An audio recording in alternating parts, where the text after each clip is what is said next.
104.5 MHz. Vorterix FM. La evolución de la radio. La evolución de la radio.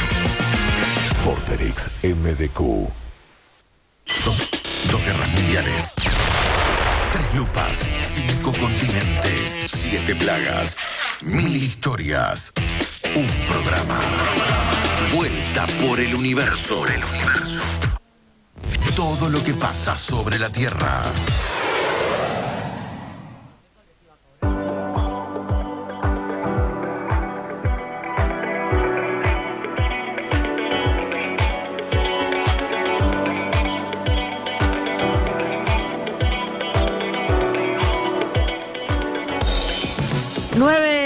Minutos y volvemos al aire de Vuelta por el Universo, la vuelta al mundo de las noticias y de la música internacional. Y decíamos en los títulos de tapa que, bueno, justamente esta semana una de las noticias que marcó la semana fue la tregua y, bueno, el fin de la tregua también en el conflicto en la Franja de Gaza. Y para analizar toda la actualidad de este conflicto tenemos del otro lado de la línea, del otro lado de la pantalla, Said Chaya, especialista en Medio Oriente. Buenos días, Said, ¿cómo estás? ¿Qué tal? Buenos días, ¿cómo están? Muy bien. Muy bien. Bueno, te pregunto, para empezar, ¿no? ¿Qué saldo, no solo en números, sino también, bueno, en posiciones internacionales, en cómo se reanuda el conflicto, qué saldo nos dejaron estos 7 días de tregua? No, o sea, el saldo siempre en un caso como este, me parece, es positivo. Creo que siempre en ese sentido prefiero que veamos el vaso medio lleno, ¿no? Pensemos que después de un mes y medio, casi 2, fue posible abastecer más o menos, digamos, la Franja de Gaza con los alimentos necesarios. También fue posible la liberación de un grupo importante de rehenes y de otros que llevaban, otras, porque eran más que nada mujeres y niños, que estaban detenidos en prisiones bajo detención administrativa en Israel, y creo que también es muy positivo la movida diplomática que se generó en torno a esta cuestión, ¿no? Vimos fundamentalmente interactuar a Qatar, pero sabemos que detrás de esta interacción entre Qatar e Israel hubo también otros actores, por ejemplo, digo, la gestión de Estados Unidos, que me parece a mí que es la que hizo posible este intercambio. Así que no, el saldo creo que es positivo. Ojalá, digamos, hubiese sido más prolongada, ojalá tuviésemos una noticia de una próxima pausa humanitaria, como le han dicho Biden y Netanyahu, digamos, pronto, pero bueno, dentro de todo es aceptable. ¿Qué tal, Said? Buen día. Buen día, ¿cómo estás? Te llevo más para la frontera norte, ahí para el Líbano, para la cuestión de Hezbollah. Digo, ¿cómo está la frontera norte? Digo, van creciendo Está caliente. Está caliente, sí, la frontera norte está caliente. Entonces, mira, yo no creo que hayan cambiado radicalmente las condiciones, ¿no? De forma tal que podamos decir que, no sé, hay mayor proximidad a una guerra en el norte que se integre al proceso que hace 15 días. O sea, no veo un cambio sustancial, ¿no? Hace poco tiempo tuve la posibilidad en el CARI, en el Consejo Argentino para las Relaciones Internacionales, me invitaron a hablar específicamente de esto, ¿no? ¿Cuál es el rol que está jugando Hezbollah y cómo puede jugarlo hacia el futuro? Bueno, entonces, Hezbollah está metido en este momento en un proceso muy delicado, que es la selección del próximo presidente del Líbano. El Líbano desde octubre está sin presidente, hay un primer ministro que fue designado pero que nunca formó gobierno, que es el que está a cargo del gobierno. O sea, hay un primer ministro designado, presidente ejerciendo la presidencia provisional de la República, un mix así bastante complejo, que se sostiene gracias a una serie de acuerdos muy finos con los líderes políticos, que entienden que lo peor que podría pasar sería que renuncie el primer ministro designado a cargo de la presidencia de la República, porque no hay nadie que ocupe su lugar. En el Líbano no hay una ley de acefalía. Entonces, en este contexto, a Hezbollah le conviene que la discusión se mantenga dentro de la política. ¿Por qué? Porque la posibilidad de un conflicto armado haría que todos los partidos que en este momento están negociando con Hezbollah, Hezbollah tiene un candidato prosirio que simpatiza con Irán para poner en la presidencia del Líbano, implicaría que en lugar de dar una discusión política, los actores políticos libaneses decidan que el próximo presidente del Líbano tiene que ser el jefe del ejército, ¿no? Frente a una situación de crisis y posible guerra, lo que habitualmente han hecho los partidos políticos libaneses para no pelearse es elegir a un presidente neutral, lo más neutral posible, y en general esto recae en la máxima autoridad de las Fuerzas Armadas. Entonces, claro, esta situación resulta desventajosa para Hezbollah, porque le quitaría cualquier posibilidad de poder nombrar, de poder negociar políticamente un presidente para el país, ¿no? Entonces creo que tampoco le resulta conveniente, ¿no? Este conflicto. Pero bueno, vemos que las escaramuzas siguen, ¿no? Creo que llevan 7 u 8 víctimas del lado libanés, que por supuesto siempre son de lamentar, ¿no? Said, en los últimos días salieron varios informes, bueno, de distintos medios, tanto de Israel como, bueno, el más reciente del New York Times, que plantean que Israel hacía un año que sabía de la operación de Hamas. ¿Qué hay? Bueno, esta información empieza a hacerse conocida en estos últimos días, pero ¿qué hay de cierto en esto? ¿Qué información podés aportarnos? Y en este sentido, viste, tanto el Congreso, los miembros de una comisión de inteligencia, entiendo que funciona en el Congreso de los Estados Unidos o el gobierno de Egipto, ya habían adelantado esta cuestión.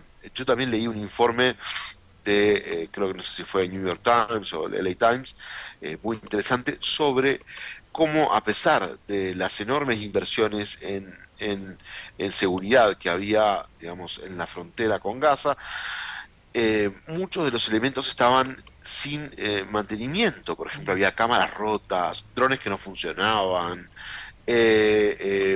guardias que no se respetaban. Entonces, la impresión que tengo yo es que se confiaron. No sé, he tenido algún intercambio con algunos colegas por este tema. Algunos me dicen, no, pero esto se veía venir. Yo la verdad que, digamos, si uno ve los últimos 2 o 3 años, la actuación de Hamas en la Franja de Gaza, para mí estaban tendiendo a un rol más administrativo, más conservador, como propio de una agrupación que lleva desde 2006 ocupada la Franja. Para mí también fue sorpresivo. Digo, si fue sorpresivo para el gobierno de Israel, digamos, por supuesto. Sí, bueno, algunas de las opiniones dicen... Claro. Sabían que se está organizando algo, pero pensaron que no iba a pasar, o sea. Claro, yo soy de esa idea. Yo no creo que Netanyahu haya cometido el cinismo de apoyarse en un conflicto para que el conflicto siga. Es decir, esta situación de alguna manera le convino porque le permitió mantenerse en el poder y está sabiendo surfear la ola lo mejor posible, pero no creo que haya sido ocultado deliberadamente. Quiero creer que no ha sido ocultado deliberadamente esta información, ¿no? Sí, yo me voy por ahí un poquitito más o mucho más adelante en el futuro, digo, en un futuro lejano quizás termine esta cuestión, este conflicto, y el día después es el gran problema, y ahí es donde parece que hay o existen las mayores diferencias. Sí. ¿Qué rol pueden llegar a tener no solo Estados Unidos e Israel en la reconfiguración de Gaza, sino también los demás países musulmanes y árabes de la región en esta nueva etapa? Mirá, yo tengo una manera particular de leer el día después, porque para mí estamos en un momento en el cual hay muchas similitudes con el escenario de la década del 80, que es probablemente el escenario de mayor tensión entre los palestinos y los israelíes. Paso a explicarte por qué. En la década del 80 no hubo diálogo, ¿no? Entre las partes. Y Israel toma la posición de ejercer un control directo, ya lo hacía desde antes, sobre la población, digamos, palestina que vivía incluso en los territorios ocupados. Que esta es una alternativa posible, es decir, que Israel reocupe la Franja de Gaza. Es una alternativa posible el día después, ¿no? Entonces, creo que esta situación va a llevar a un escenario eh, de mucha violencia. Y si no es esta violencia que estamos viendo, eh, sí se va a traducir en una suerte, o puede traducirse en una suerte de intifada como la que surgió entre el 87 y el 88. Y finalmente Israel se sienta en la mesa de negociaciones en el 90, 91 en Madrid. ¿Por qué?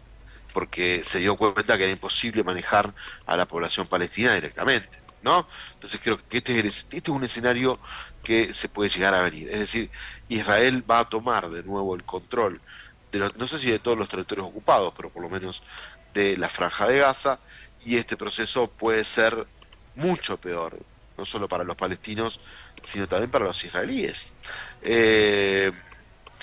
Entonces, en principio no veo un escenario futuro a mediano plazo que sea positivo. Creo que relanzar las relaciones entre los árabes e Israel después de estos ataques de Gaza, 16.000 muertos, etcétera, va a ser muy difícil, ¿no? Parece que uno tiene que estar constantemente diciendo los 16.000 muertos y los 1.300. Sí, uno también se solidariza, por supuesto, con el ataque terrorista, pero, digamos, teniendo en cuenta fundamentalmente los muertos en Gaza, que constituyen un símbolo para la población árabe, bueno, yo creo que a Israel le va a costar mucho relanzar este proceso de reencauzamiento de relaciones que había comenzado con Trump en virtud de los acuerdos de Abraham. Creo que no va a poder, digamos, ¿no? Puede ser que fomente relaciones económicas, pero lo que está buscando, que es reconocimiento, una palmadita en la espalda, que digan vení, eso no lo va a obtener. No, que... Sí, Said, continúa. No, y después está el rol de los Estados Unidos, ¿no? La otra vez estaba discutiendo con un colega que yo le decía, Estados Unidos no ha hecho nada, Biden no puede ser, y fue el que me dijo, no, pero mira, esta gestión diplomática, y es cierto, Biden está haciendo muy poquito, pero lo que está haciendo de alguna manera tiene un impacto positivo. ¿Podría ser más Estados Unidos? Sí, bueno, pero hay toda una serie de presiones que digamos, por supuesto son elecciones políticas, ¿no? Pero hay una serie, digamos, de presiones que está teniendo Biden, y Biden dentro de todo es quien ha fomentado, por ejemplo, estos intercambios de prisioneros, es quien ha presionado a Israel, es el único actor que tiene capacidad para presionar a Israel, y digamos, quien lo ha hecho justamente para que este intercambio se pudiera llevar a cabo, es el que ha motorizado esta suerte de pausa humanitaria. Está haciendo pequeñas cositas, por supuesto podría hacer mucho más, pero bueno, entiendo que entre la presión interna y la creciente autonomía de política exterior en Israel, esto le ha quitado protagonismo, ¿no? Said, mencionaba justamente la reocupación de Gaza, la posibilidad de una reocupación de Gaza, la posibilidad de una nueva intifada. También se está viendo en estos últimos días, bueno, ya viene de hace meses, pero en estos últimos días también el recrudecimiento de la violencia en Cisjordania. ¿Cuánto impacta, justamente el conflicto en Gaza en este recrudecimiento de la violencia? Y cómo, en qué puede derivar todo esto en Cisjordania, en la otra parte de Palestina, ¿no? Sí, creo que una hipótesis de conflicto, o sea, una hipótesis del derrame del conflicto o la extensión del conflicto de Gaza a Cisjordania no implicaría una regionalización, pero sí implicaría un agravamiento de las condiciones que ya tenemos en las tensiones entre los palestinos y los israelíes, básicamente porque, digamos, Cisjordania está controlada por... técnicamente, ¿no? Por la Autoridad Nacional Palestina, por lo menos los poblados palestinos están bajo el control de la Autoridad Nacional Palestina, y creo que si esto deriva en un proceso de mayor violencia, ¿no? O en el hecho de que Hamas comience a actuar en Cisjordania, y esto implique una respuesta militar israelí, creo que la Autoridad Nacional Palestina va a perder el sentido, ¿no? Va a perder el sentido de la existencia, y en ese sentido, o sea, es por eso que estoy diciendo que estamos en un escenario similar al de la década del 80, ¿no? Donde los palestinos cuentan con una representación, como fue la OLP en su momento, pero no hay una autoridad con la legitimidad suficiente como para decirle a Hamas, bueno, mira, esto no, ¿no? Entonces, esto puede implicar un escenario muy difícil y, lo repito, no solamente para los palestinos, que de alguna manera perderían estos órganos que los agrupan como una suerte de pseudoestado, ¿no? Como son los de la ANP, sino también, digamos, pierde Israel, porque la desaparición de la Autoridad Nacional Palestina implicaría que ellos van a tener que hacerse cargo de esa población, de la cual no se hacen cargo de la década del 90. Entonces, un escenario de recrudecimiento de la violencia en Cisjordania implicaría una pérdida para las dos partes, no solamente para los palestinos, sino también para los israelíes, porque por supuesto lo que harían sería una intervención militar, no digo una intervención a escala de la que han llevado adelante en Gaza, pero sí una intervención militar más firme podría provocar, me parece, la pregunta frente a lo cual, bueno, ¿para qué está la autoridad palestina? Y la poca autoridad que le queda, la poca legitimidad que le queda, terminar derrumbándola. Y aclaro también acá, digamos, una advertencia que escuchamos por parte del rey de Jordania, del rey Abdallah II de Jordania, que, digamos, no sé, yo por lo menos nunca había escuchado, digamos, una declaración así, que la hizo cerca del comienzo del conflicto, en torno a la mitad del conflicto, dijo: no vamos a aceptar el desplazamiento de palestinos hacia la frontera con Jordania. Esto implicaría una declaración de guerra. Entonces creo que en este sentido también Israel debe estar midiendo la cuestión para evitar, digamos, agravar la situación con un país vecino con el cual mantiene relaciones desde el año 94. Bueno, te agradecemos muchísimo, Said, toda esta actualización de cómo va el conflicto y bueno, esperamos poder contar con vos para el cierre del año, después nos vamos a estar comunicando para hacer el anuario, si es que no nos tenemos que comunicar antes. Muchísimas gracias. Muchas gracias, saludos. Ahí. Hasta luego, chao, gracias. Ahí pasaba Said Chaya, especialista en Medio Oriente, una actualización de, bueno, cómo está el conflicto hoy, escenarios futuros, sí, qué sobre pasa. todo la del escenario futuro, que me parece interesante. Algo que se especula mucho, pero que es muy, muy, muy nebuloso, qué es lo que puede llegar a pasar el día después, porque aparte tampoco se sabe cuándo puede llegar ese día después. No sabemos cuándo llega ese día después, pero al menos algunas pistas de qué puede pasar en Franja de Gaza, qué puede pasar en Cisjordania. Un número de los 15.000 muertos que hay en la Franja de Gaza, las IDF, o sea, las Fuerzas de Defensa de Israel, dijeron que solo entre 1.000 y 2.000 son combatientes de Hamas. Y se sospecha que hay entre 30.000 y 40.000 combatientes de Hamas, y ahora se va a prolongar el operativo militar al sur de la Franja de Gaza, en donde están más de 2 millones de gazatíes en la mitad del territorio. Hay que decir que... decía ya Said, porque el número cambia todos los días, ya estamos llegando a los 16.000 muertos. Sí, se sospecha que hay 16.000 muertos, 7.000 bajo los escombros, más de un 80% de civiles y casi un 50% de niños. Sí, entre mujeres y niños más del 60%. Más del 60% entre mujeres y niños. No hay justificativo para esto. No hay ningún justificativo para esto. Violación de todas las normas del derecho internacional, crímenes de guerra, crímenes de lesa humanidad, llámenlo como quieran. Y no quiero irme demasiado de tema, pero el ministro de Justicia que dicen que van a nombrar tiene un pasado nazi. ¿Nos vamos a la música? ¿Te parece, Diego? Vamos a la música. Porque después vamos a seguir hablando de algunos que nombra este nuevo gobierno, porque seguramente somos internacionales pero no neutrales en este programa de radio. Así que vamos a escuchar la música de Azam Ali, un tema dedicado justamente al pueblo palestino, Yalael.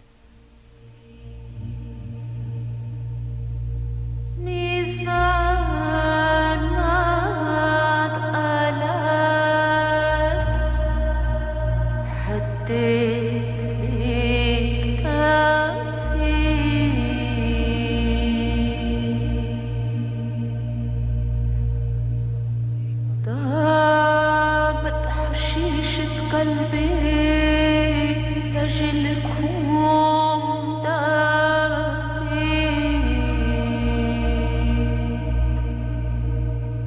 والشعرتين السود يا يما بروسنا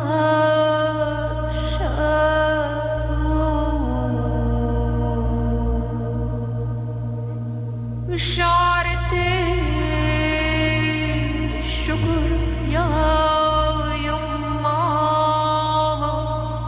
بروسنا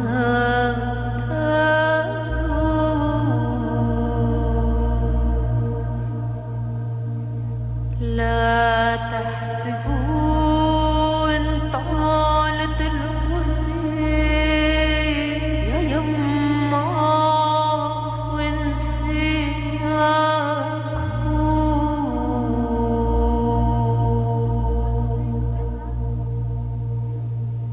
جمال يا جمال جمال يا بن عمي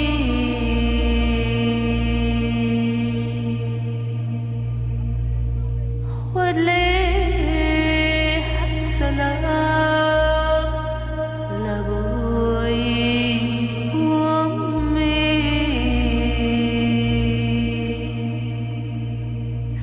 سلام من خاطري كلام من دمي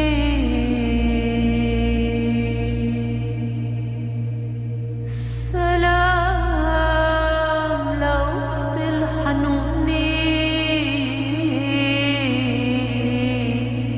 لبعيدي عني